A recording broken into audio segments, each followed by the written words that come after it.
Jika kamu mencari di internet, agama dengan pertumbuhan tercepat, jawabannya adalah Islam. Penelitian yang dilakukan baru-baru ini menariknya mendapatkan hasil tersebut. Kita bicara tentang komunitas dengan populasi hampir 2 miliar orang, seperempat penduduk dunia. Jumlah yang jauh lebih besar, bahkan dari negara terpadat di dunia, yakni Cina. Di satu sisi, Islam adalah agama yang paling berusaha dijatuhkan oleh media.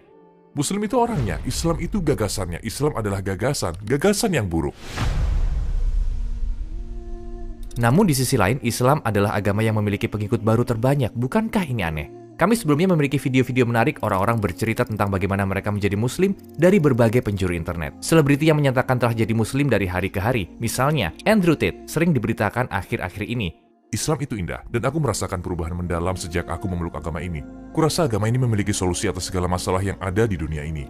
Mantan anggota parlemen Belanda, Joram van Klaveren. Aku memutuskan menulis buku anti-Islam. Dimulai dengan menulis buku anti-Islam. Berubah menjadi pencarian Tuhan, dan berakhir aku menjadi seorang Muslim. Mantan bintang rock Cat Stevens, sekarang dikenal sebagai Yusuf Islam. Karena saat aku mulai membaca Al-Quran, satu hal yang baru aku sadari, bahwa Al-Quran dipenuhi petunjuk yang membuatmu berpikir. Setiap tahun kita melihat populasi Muslim meningkat, berjumlah ribuan di negara-negara non-Muslim. Bahkan sulit memprediksi yang akan terjadi 50 tahun dari sekarang. Tidak ada yang benar-benar bisa membayangkan. Jadi apa yang membuat begitu banyak orang tertarik? Apa yang mereka lihat sehingga beberapa dari mereka menjadi Muslim?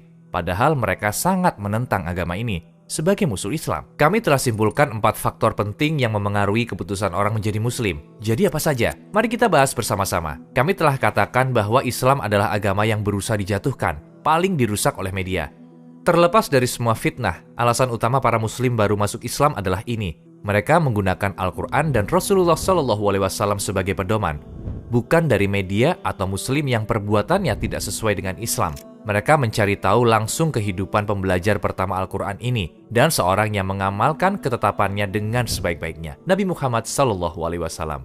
Orang yang mereka pelajari adalah orang yang mendapat kepercayaan bahkan dari musuh-musuhnya. Beliau hidup bersama mereka sejak ia lahir dan dikenal dapat dipercaya. Nilai moralnya lebih tinggi dari siapapun. Tidak sekalipun ia pernah berbohong. Beliau dikenal sebagai Al-Amin, artinya yang dapat dipercaya. Nama ini diberikan kepadanya sebelum kenabiannya justru oleh orang-orang yang nantinya menjadi musuh Islam. Tapi ketika beliau menjadi Rasul, mulai muncul bentuk Islamofobia yang jauh lebih buruk dari sekarang. Baik Muhammad SAW dan mereka yang percaya padanya dianiaya dan mengalami segala macam hinaan. Namun Islam punya pengaruh yang luar biasa. Terlepas dari semua penganiayaan dan upaya pencegahan, jumlah orang yang menjadi Muslim tidak berkurang. Sebaliknya, semakin bertambah. Seperti yang diketahui oleh orang-orang yang membaca kisah hidupnya, musuh Nabi melakukan segala hal untuk membujuknya, membuatnya berhenti menyebarkan agama ini. Mereka menawarkan beliau untuk dijadikan orang terkaya dan pemimpin masyarakat Mekah, dan menikah dengan wanita paling cantik, asalkan beliau mau berhenti. Namun, beliau menolak dengan jawaban berikut yang tercatat dalam sejarah. Jika mereka menaruh pasir di tangan kananku dan bulan di tangan kiriku, aku tidak akan meninggalkan agama ini atau berhenti menyebarkannya. Antara Allah akan membuat agama ini berkuasa atau akan kukorbankan hidupku dalam dakwah ini. Beliau tidak mendapat keuntungan finansial dalam misi ini. Sebaliknya, beliau habiskan semua hartanya untuk berdakwah dan beliau menjalani sisa hidupnya dalam kemiskinan. Mereka terkadang menjulukinya pembohong, penyihir, penipu, dan egois, agar orang tidak mempercayainya. Tapi tidak berhasil karena sikap dan perbuatan Rasul. Segala sesuatu dalam hidupnya sudah jelas. Beliau tidak mungkin orang seperti itu. Di tahun-tahun pertama, Nabi dan orang-orang beriman diboikot selama 3 tahun. Tidak ada yang diizinkan menjual makanan pada mereka. Beliau kehilangan orang yang dicintai dan kerabatnya. Ketika ia mengajak orang-orang di wilayah Taif untuk memeluk Islam, ia dilempari batu sepanjang jalan dan berlumuran darah. Di lain waktu, beliau bahkan mengikat batu di perutnya karena kelaparan. Beliau mengalami kesulitan yang tak terkira selama 23 tahun kehidupan Rasulnya. Ketika beliau pergi menaklukkan Mekah, tempat beliau pernah dianiaya, bertahun-tahun kemudian, beliau tetap rendah hati menundukkan kepalanya dan berbelas kasih memaafkan mereka yang telah berbuat salah padanya. Mereka yang percaya padanya berpikir seperti ini saat membaca kehidupannya. Seseorang yang hidup seperti itu tidak mungkin menjadi pembohong dalam perjuangannya. Dan jika orang ini pembohong, maka tidak ada orang jujur di dunia ini. Mereka menerima kerasulan beliau dengan berpikir seperti itu. Semakin mereka mempelajari kehidupan Rasul, semakin mereka mengagumi beliau. Agar seseorang menerima sebuah gagasan, apa yang dia lakukan pertama kali? Dia akan bertanya kan? Kalau jawabannya logis, dia terima. Begitu juga dengan agama. Orang-orang menginginkan jawaban pertanyaan tentang keyakinan, tapi ada beberapa persoalan yang tidak terselesaikan di semua agama, yang tidak bisa dijelaskan dan yang dianggap tidak masuk akal. Ada pemikiran umum seperti ini. Agama itu persoalan yang berhubungan dengan hati, bukan persoalan logika. Percaya saja dan jangan mempertanyakannya. Tapi ada satu agama yang berbeda, dan itu adalah Islam. Ya, tidak ada agama selain Islam yang dapat memberi jawaban sejelas ini terhadap pertanyaan yang diajukan. Para saksinya adalah berbagai buku yang ditulis sepanjang 1400 tahun sejarah Islam dan pertanyaan yang telah ditanyakan. Salah satu contoh terbaiknya adalah tafsir Risalah Nur yang ditulis pada abad lalu dengan keyakinan berdasarkan akal dan hati. Sementara tidak ada agama lain yang didasarkan pada bukti. Islam memberikan banyak sekali bukti. Bahkan kalau kamu ketik saja di YouTube atau Google, kamu bisa dengan mudah membacanya. Banyak ayat Al-Quran dan hadis selalu mendorong orang menggunakan logika dan belajar pengetahuan, sains, untuk memahami bahwa Islam adalah agama yang paling logis. Cukup perhatikan masalah yang paling mendasar dalam sistem kepercayaan, yakni keyakinan pada Allah. Islam itu agama yang memiliki penjelasan paling jelas tentang penciptanya. Sementara tidak ada keyakinan lain yang menyebutkan sifat-sifat sang pencipta secara lengkap. Dalam Islam, dia disebutkan dengan sifat-sifatnya bersamaan dengan karya ciptaannya di alam semesta, dan dia diperkenalkan secara rinci. Bagaimana mungkin suatu agama ingin benar jika tidak bisa menyertakan informasi tentang pencipta? Bagaimana jika menggunakan istilah seperti kekuatan yang tidak diketahui? Bahkan jika kamu menggunakan istilah ini sebagai satu-satunya kriteria, hanya beberapa agama yang tersisa, serta kekeliruan dan kesalahan logis agama lain bisa dilihat dalam penjelasan mereka, kecuali Islam. Islam memberi kita definisi tentang Tuhan dengan kekuatan tak terbatas dan tanpa kelemahan. Dengan kata lain, Islam tidak seperti agama lain. Tidak salah dalam beriman kepada Allah. Selalu menjadi definisi yang paling benar. Lalu kita berkata, apakah benar agama ini adalah agama yang dikirim olehnya? Dengan kata lain, apakah entitas yang memperkenalkan dirinya dalam Al-Quran merupakan pencipta alam semesta? Alasan penting lainnya adalah 1400 tahun yang lalu. Islam membawa solusi yang tepat untuk masalah-masalah yang masih belum terpecahkan hingga saat ini. Kami akan berikan 3 contoh dasar. Misalnya ada persoalan serius tentang persatuan dan persaudaraan antar umat. Bahkan ketika kamu perhatikan abad lalu, kita lihat masalah rasisme yang menyebabkan kematian jutaan orang. Kematian itu berlanjut bahkan hingga hari ini. Pembunuhan, penindasan, dan penganiayaan oleh banyak kelompok rasis seperti Ku Klux Klan terlihat dalam catatan sejarah.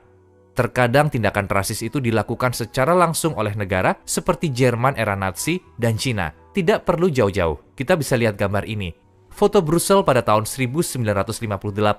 Jika kamu ketik di internet kebun binatang manusia, kamu akan dapatkan foto serupa. Mereka kurung orang kulit hitam Afrika di dalam kandang dan dipamerkan pada orang-orang seolah-olah mereka adalah binatang. Lihatlah orang-orang ini. Apa mereka terlihat bahagia? Bukankah yang mereka lakukan pada anak ini adalah hal memalukan? Bukan hanya tentang Brussels. Ada kebun binatang manusia sejak dari tahun 1900-an sampai saat itu di negara-negara seperti Amerika Serikat, Perancis, dan Jerman. Tapi mereka negara maju dan beradab. Mereka tidak seharusnya melakukan seperti itu. Mari kita lihat bagaimana Islam yang mereka sebut terbelakang melihat persoalan ini. Wahai manusia, sungguh kami telah menciptakan kamu dari seorang laki-laki dan seorang perempuan. Kemudian kami jadikan kamu berbangsa-bangsa dan bersuku-suku agar kamu saling mengenal. Sungguh yang paling mulia di antara kamu di sisi Allah ialah orang yang paling bertakwa. Sungguh Allah Maha Mengetahui, Maha Teliti. Dinyatakan dalam Al-Quran bahwa begitu banyak ras yang berbeda diciptakan agar mereka saling mengenal, bukan menindas satu sama lain. Ia yang mengajak orang-orang berbuat rasis bukan dari golongan kami. Ia yang memperjuangkan perbuatan rasis bukan dari golongan kami. Ia yang mati karena perbuatan rasis bukan dari golongan kami. Kita bicara tentang agama yang menyatakan begitu. Agama yang tidak mengunggulkan ras manapun di atas yang lain. Sementara kesalahan yang sama telah terjadi di seluruh dunia sepanjang sejarah. Setiap tahun selama musim haji, orang dari semua ras, warna kulit, dan bahasa pakai pakaian yang sama dan beribadah berdampingan tanpa tanda superioritas atau kekayaan. Islam berikan solusi dari 1400 tahun yang lalu yang masih belum dimiliki peradaban saat ini. Salah satu masalah terbesar lainnya yang Islam beri solusi adalah kelaparan dan kemiskinan. Islam berikan solusi dan pada saat yang sama mengamanatkan orang untuk melakukannya. Membangun jembatan antara orang kaya dan orang miskin, yakni zakat, sedekah. Islam telah memperkenalkan batasan tertentu untuk dianggap kaya. Orang yang punya kekayaan melebihi batas tersebut memberikan 1/40 atau 2,5% hartanya untuk orang miskin. Tidak peduli berapa banyak kekayaan yang dia punya. Di satu sisi, kebutuhan orang miskin terpenuhi. Dan di sisi lain, ikatan persaudaraan semakin erat. Orang kaya tidak bisa meremehkan atau menjauh dari orang miskin, dan orang miskin tidak iri atau menyimpan dendam terhadap orang kaya. Sebaliknya, mereka semakin dekat, sehingga memecahkan masalah keuangan dan memastikan persaudaraan. Selain itu, ada banyak contoh penting dalam sejarah. Selama periode negara Seljuk Anatolia, Seljuk Kesultanan Roma, pengiriman zakat harus dikirim ke Afrika karena tidak ada orang yang cukup miskin di seluruh Anatolia untuk diberikan zakat. Ya, ke Afrika, yang telah dijajah oleh musuh-musuh Islam. Di beberapa negara lain di mana Islam benar-benar dipraktekkan, orang kaya kesulitan menemukan penerima zakat setelah beberapa saat karena kesenjangan keuangan antara mereka ditutup dengan zakat dan sedekah. Orang yang menerima zakat kemudian mampu memberikan zakat. Sedangkan budaya modern sebaliknya, tidak bisa berikan solusi yang baik sejauh ini. Sebaliknya, menciptakan kesenjangan besar yang membuat orang miskin semakin miskin dan yang kaya semakin kaya dengan sistem bunga. Sistem bunga, sistem riba mengatakan kepada orang-orang, kalian akan bekerja dan aku akan dapat uang dari pekerjaan kalian tanpa melakukan apa-apa. Aku akan membuatmu mengalami kesulitan. Sementara banyak nyawa yang tak terhitung jumlahnya dihancurkan oleh bunga selama bertahun-tahun. Islam pecahkan masalah ini dengan melarang riba 1400 tahun yang lalu. Kita bisa berikan lebih banyak contoh seperti itu. Salah satu yang membuat Islam berbeda dan unik. Apa ada agama lain yang begitu terlibat dalam kehidupan? Tidak ada persoalan yang tidak disentuh Islam. Islam menyentuh hati dan juga pikiran. Islam menyentuh keluarga dan juga kehidupan bermasyarakat. Bahkan faktor keempat persis seperti ini.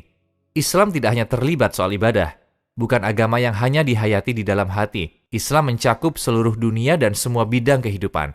Salah satu poin mendasar lainnya yang menarik perhatian para mu'alaf, kita lihat pelajaran dan rekomendasi puluhan persoalan yang berbeda dalam Al-Quran dan ucapan Rasul yang ada di dalam hadis. Selain itu, bukan hanya rekomendasi sederhana yang menjadi usang dari waktu ke waktu. Semuanya adalah rekomendasi yang tetap layak digunakan dan dibutuhkan selama 1400 tahun.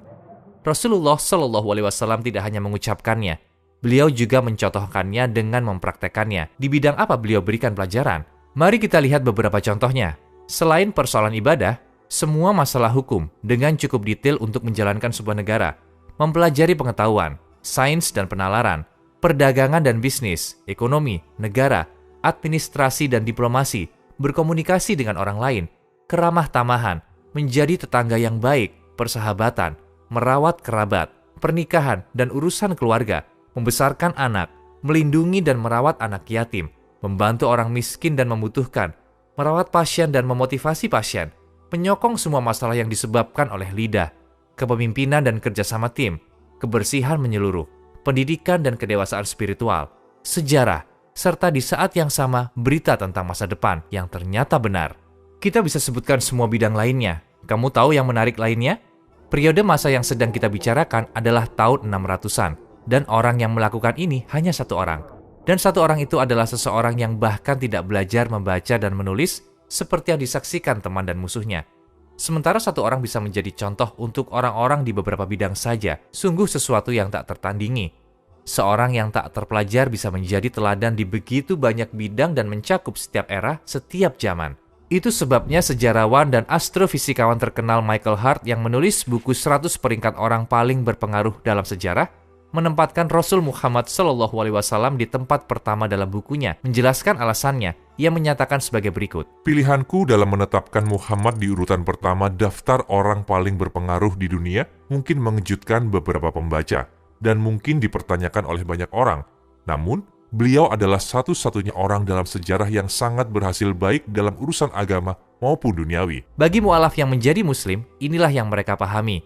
Sambil membaca tentang kisah hidup beliau, yang mereka temukan adalah agama yang mencakup setiap aspek kehidupan. Bukan hanya agama yang ada di hati dan di tempat ibadah, dan telah ditunjukkan secara menyeluruh dengan tetap bermanfaat selama 1400 tahun. Di antara yang bisa menyadarinya, mantan anggota parlemen Belanda Joram van Klaveren yang kami wawancarai, dia ingin menulis buku anti-Islam karena dia mengenal Islam, seperti yang digambarkan oleh media. Saat dia meneliti Islam, dia mulai menyadari fakta, seperti 4 faktor yang kita bicarakan tadi. Hasilnya, perjalanan yang dimulai dengan tujuan anti-Islam berakhir menjadi seorang muslim. Demikian jawaban singkat dari pertanyaan mengapa orang-orang menjadi mu'alaf. Seiring orang terus melakukan penelitian, membaca riwayat hidup Rasulullah Muhammad SAW, dan perhatikan yang beliau bawa untuk manusia, jumlah orang yang masuk Islam bahkan akan semakin bertambah. Seperti yang dikatakan oleh seorang ulama besar Islam, yakinlah di antara revolusi masa depan, suara yang paling keras, paling nyaring adalah suara Islam.